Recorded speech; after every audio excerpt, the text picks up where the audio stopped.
Hello everyone, I am the third reporter and I will continue the topic about communicative language teaching.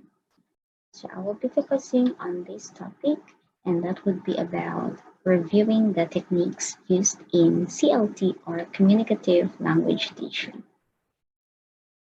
So we have the first one, authentic materials, scrambled sentences, language games, picture strip story, and role play. So let's proceed to it. So we have the first one, which is authentic materials. So when we say authentic materials, these are the print, video, and audio materials that students encounter in their daily lives. So why do we need to utilize authentic materials?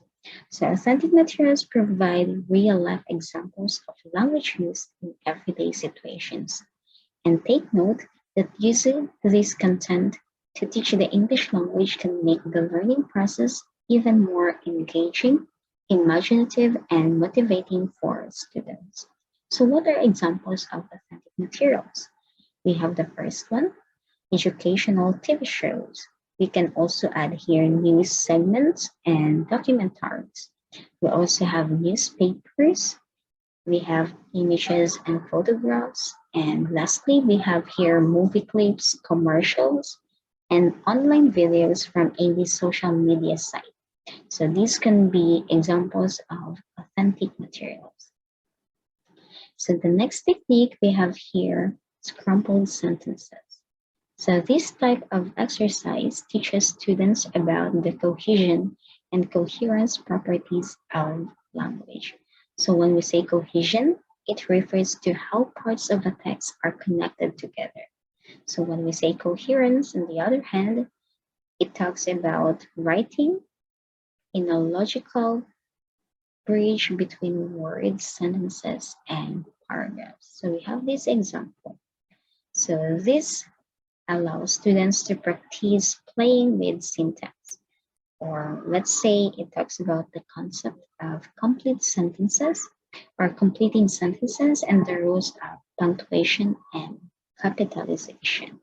So I know that some of us are using or is using this type of technique. So the next one is language games. So I know that some of you are familiar with some language games. So games are used frequently in CLT.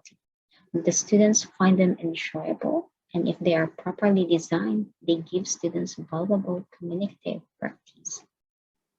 So we have so many language games, and some of the most famous examples are Scrabble, Charade, and of course, The Wheel. So according to Morrow 1981, games that are truly communicative have the three features of communication. We have information gap, choice, and feedback.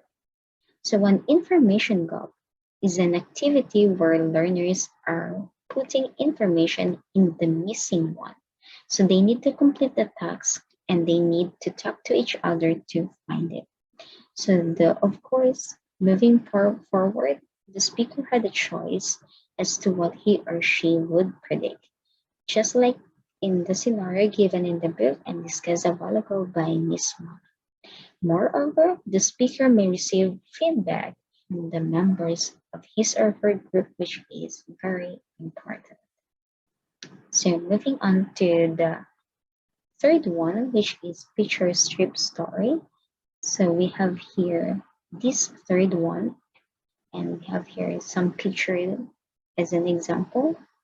So problem solving tasks work well in CLT. So picture strips can be structured so that students share information or work together to arrive at a solution.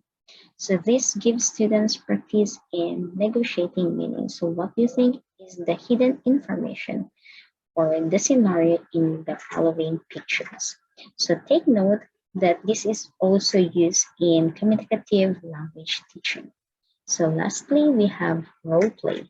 So role plays are, of course, very important in CLT because they give students an opportunity to practice communicating in different social contexts and in different social roles.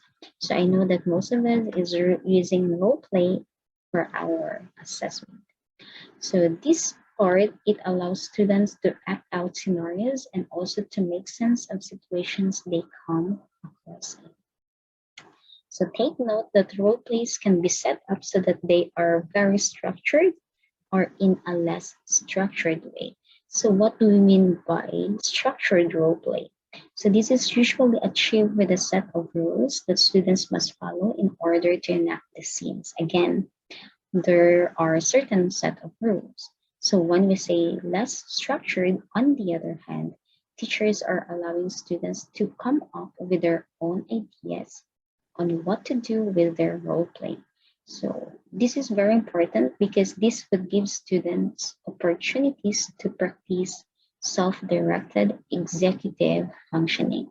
So all in all, we have talked about the five techniques in we have talked about five techniques. So we have the first one, which is authentic materials or using authentic materials. Second one, using scrambled sentences. We have picture strip story, and we also have role play and language games. So in conclusion, the greatest contribution of CLT is asking teachers to look closely at what is involved in communication. So if teachers intend students to use the target language, then they must truly understand more than grammar rules and target language vocabulary. Take note that CLT is more than understanding grammar rules and target language vocabulary. So we have here some questions for teachers to ponder. So we have the first one. Would you ever use language games, problem solving tasks, or role plays? So if I'll be asking some of you here, so what do you think would be your answer? So for me, I will use it because students need to think critically and creatively. So the second question, should all your activities include the three features of communication? So what would be your answer? For me, yes, because information gap, choice, and feedback are very needed. And the third question, should authentic language be used? So for me, it should be used because it is needed for students to be more engaging and, of course, to discover their strengths and weaknesses and to take note of real life situations.